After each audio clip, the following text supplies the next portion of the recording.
The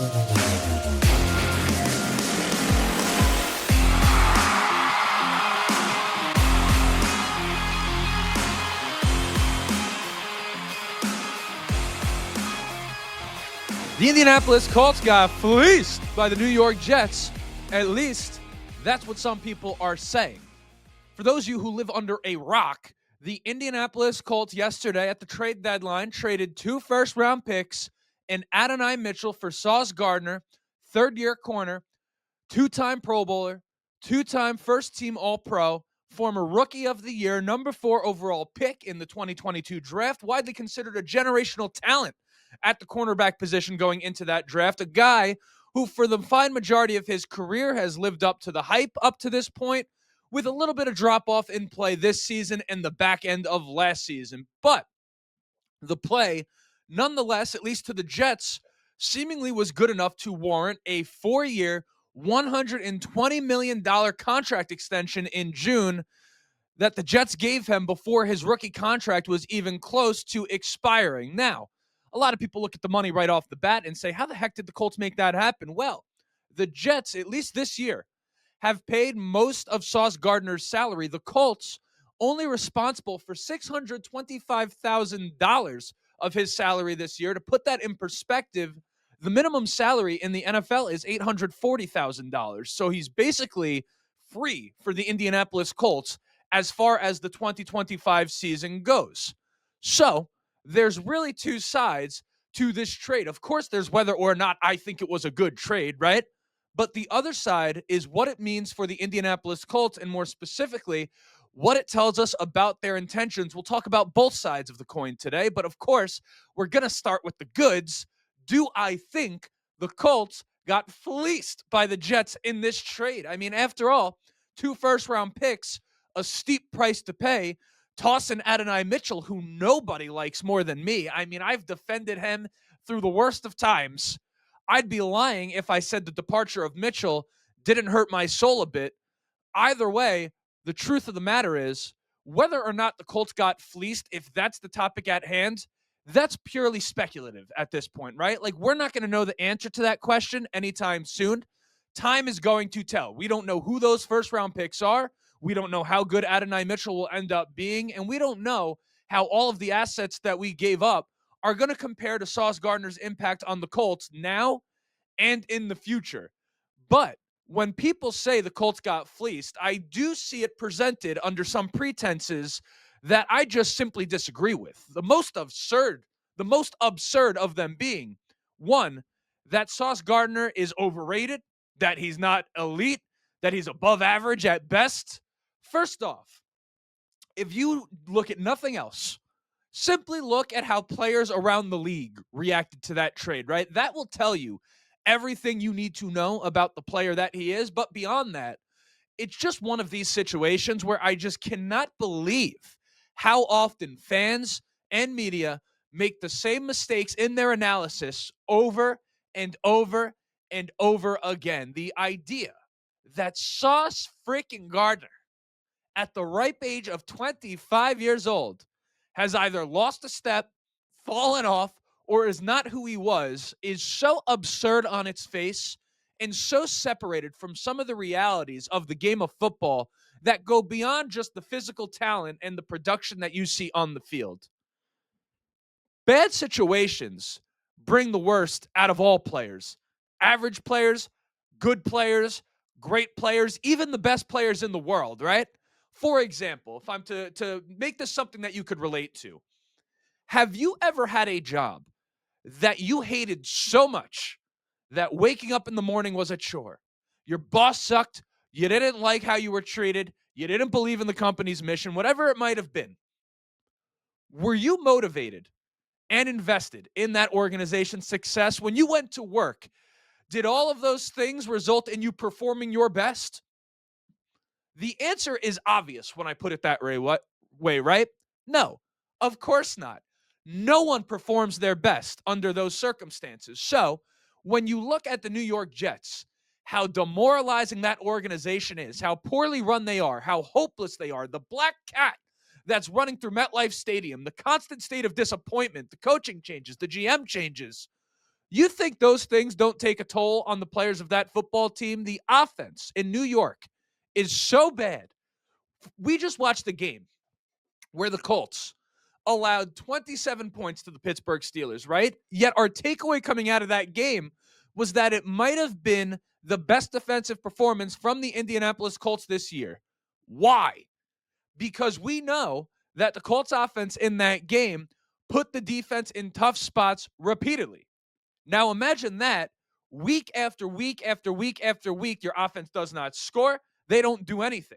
The Jets do the same thing to their defense over and over and over again. So you don't think that maybe when you sit there and look at a Sauce Gardner, that perhaps the combo of all of those things, all of those factors, might have resulted in just a tad bit of slippage in the play of Sauce Gardner?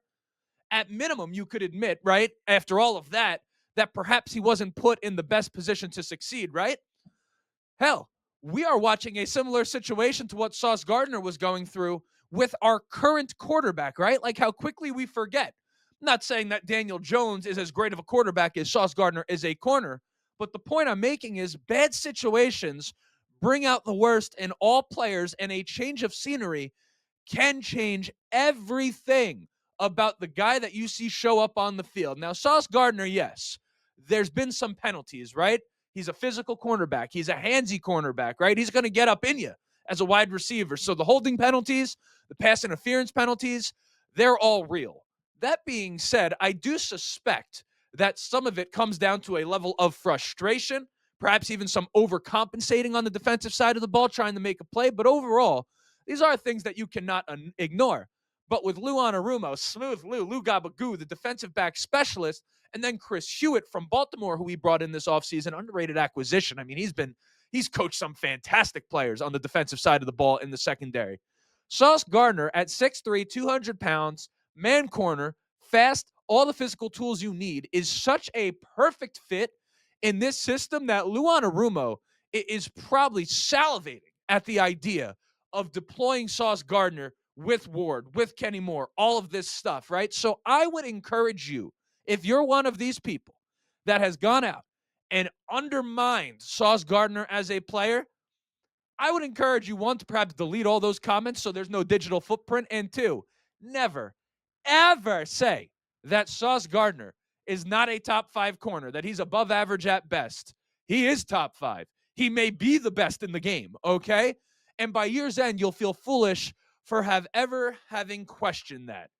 So that's one side of it. The other side of it is people talk about the price that was paid, that the Colts mortgaged their future, that this was a desperation trade from the Indianapolis Colts. Actually, real quick, and I'm sorry to do this to you, before we even get into that, let's introduce the show, okay? My name is Justin. This right here is the Ride the Bench Colts podcast. As always, ask anyone watching and enjoying the show, go ahead, shoot a like. It's going to help me get out to as many Colts fans as humanly possible. Of course, subscribe if you want to be a part of the journey. We're on our way to 5,000 subscribers over here on the YouTube channel. So if you keep coming back, enjoying the show, perhaps it's your first day here and you're enjoying what it is that you're hearing so far, you're excited that Sauce Gardner's a Colt, hit that subscribe button, never miss an episode again. Of course, audio listeners, leave a 5-star review. Let the people know how much you're enjoying the show. If you write a review, for those of you on Apple Podcasts, even better. It'd be greatly appreciated. But, of course, I just appreciate you being here, appreciate you listening to the show. Of course, if you're in the comments section on YouTube, be civil with one another, right? We're all on the same team here. We're rooting for the Indianapolis Colts. You don't know what the person on the other end of the keyboard is going through. So if you disagree with someone, take it as an opportunity to have a discussion. Maybe you learn something. Maybe they learn something. But again, we're on the same team. That's the point. A little bit of Hoosier hospitality, as the people in Indiana like to call it. But without further ado, let's get back to the topic, talking about the price the Colts paid. Again, a steep price they paid for Sauce Gardner. Did they overpay? Did they mortgage their future? I don't think any of it is even as close to as clear as some people might claim it to be. Now, listen, there is no doubt there is some risk baked into this trade for the Indianapolis Colts. In fact, they actually took 2 risks, right? Everyone's talking about the compensation, but that might not even be the biggest risk they took here. We'll get to that later in the episode.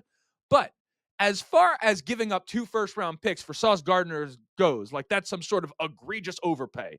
Number one, you'd be lucky if one of those picks was half the player that Sauce Gardner is, right? So let's just eliminate that one off the board. And now you're looking at that other first round pick and saying, oh man, what about that one? What about our future? We don't have a first round pick this upcoming draft. We don't have one after that. We've mortgaged the entire thing. We've made a desperate move. Well, that's the beauty of Sauce Gardner, right? You didn't give up a first round pick for a guy in Trey Hendrickson who's 30. Sauce Gardner's 25 years old. He's not just an investment in the now, he's an investment in the future. So while some of you say we've mortgaged our future, I say we invested in our future with this pick, or with this trade rather, while investing in the now, right? Again, right now, you have him, Kenny Moore, and Charvarius Ward when he comes back as like your core, which is, I mean, as a Colts fan, like, how can you not? I mean, were you even able to sleep last night? It's just having wet dreams over that corner room is unbelievable, right?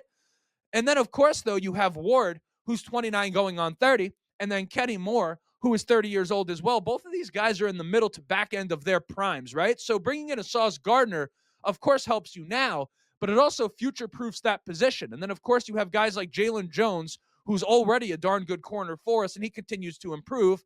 Mekhi Blackmons, who I think has showed some stuff and is young enough to kind of be a part of what it is that we're doing over here for the next few years, potentially. And then, of course, we can't forget about the third-round rookie, Justin Wally, who was potentially going to start on the outside over Jalen Jones and tore his ACL before the season started.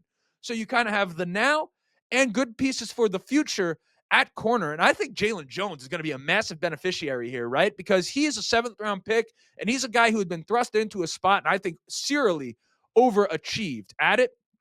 But for him to be able to now come down into the number 4 corner slot, of course, the number 3, right now while Travarius Ward's not around, that right there is something that for him is going to help him grow into himself. And I think by the time you see him start again, he'll have learned some tricks from Sauce Gardner, from Charvarius Ward. I just think it's a great, great thing for everyone involved. And in this league, with all the great quarterbacks that there are, all the great wide receivers, all the great offenses, you just can't have too many corners. And as Colts fans, we know that all too well. As a coach, if you're Lou Anarumo, you can manufacture a pass rush, right? Like, we've seen him do this a number of times this season. You could draw up some blitzes. You could draw up some stunts on the defensive line. You can do some things that can get a pressure that isn't just a guy winning his one-on-one matchup, right? But what you can't do in this league is manufacture coverage. Like, sure, you can drop someone back off the line of scrimmage or show blitz and have someone drop back and confuse a quarterback for a given play. But I'm talking about on the perimeter against wide receivers over the course of a game. You can either cover or you can't. And as of right now, when all these guys are in, and most of them are right now, the Colts can cover. Oh, they can cover all right in a big way. It would take an impossible amount of injuries to tear this thing down, knock on wood, right? So you talk about the idea of 2 first-round picks and Adonai Mitchell being too much. I say, hey, the only surefire thing of all the assets included in this trade on either side is Sauce Gardner. The assets the Colts gave up, yes, are valuable in some capacity, but they're also purely based on potential, right? Like the first-round picks, that looks great on paper, but there's only so many blue-chip prospects in any given draft, right? There's no guarantee that those first-round picks are going to be great players. And then Adonai Mitchell, of course, we know his upside. No one believes in his upside more than me, but he hasn't quite hit it yet. And again, the Colts right now see a Super Bowl window in front of them, right? That's why they didn't start Anthony Richardson. And ultimately, they're not in the business of waiting around for anyone right now. Of course, they're going to develop some of their guys, but if you could bring in a Sauce Gardner and give up essentially nothing that impacts your performance on the field this year, to me, I mean, that sounds like a win, right? But maybe even the most interesting part of this trade are some of the questions that it answered about the Colts' intentions moving forward. Like, yes, of course, obviously this is a win-now move, but what else did this tell us about the Indianapolis Colts? Because we had some questions about contract extensions, right? And what they wanted to do there. So number one, right off the bat, shipping off Adonai Mitchell to me tells me that they have a plan to at least make a run at Alec Pierce in an extension this offseason, right? Mitchell was a guy, don't forget, that was drafted in the second round to push Alec Pierce as a player. But the reason that it was doing that was because it sent a message to Alec Pierce. You got to step up or shut up, right? Like, it's now or never for you. This guy might be your predecessor.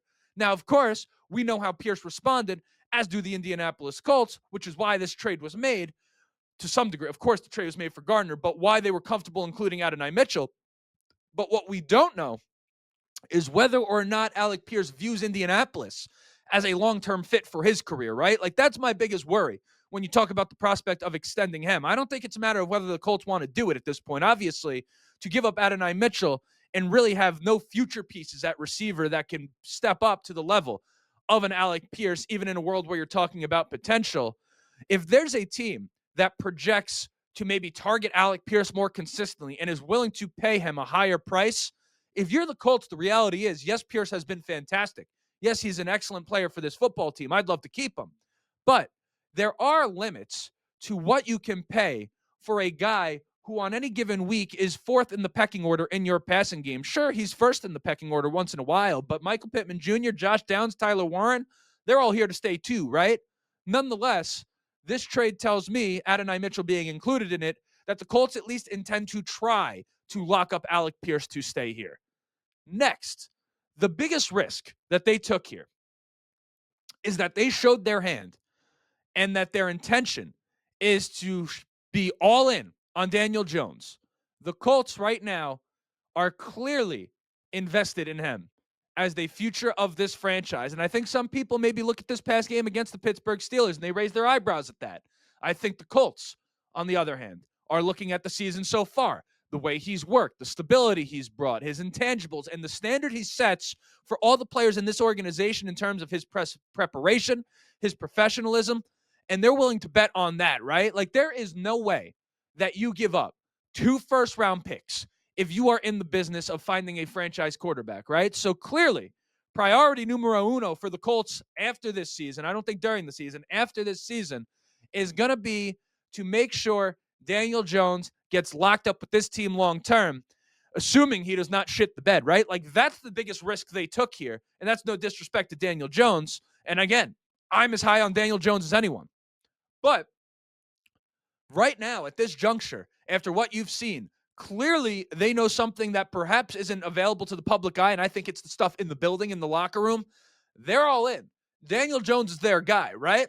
The question is, we know how great he's played up to this point, but can he actually be trusted to be that guy for this team moving forward? Well, that's what we're going to talk about in the next episode, but this one is over. My name is Justin. This right here is the Ride the Bench Colts podcast. Like, subscribe if you have not yet, and as always, go Colts.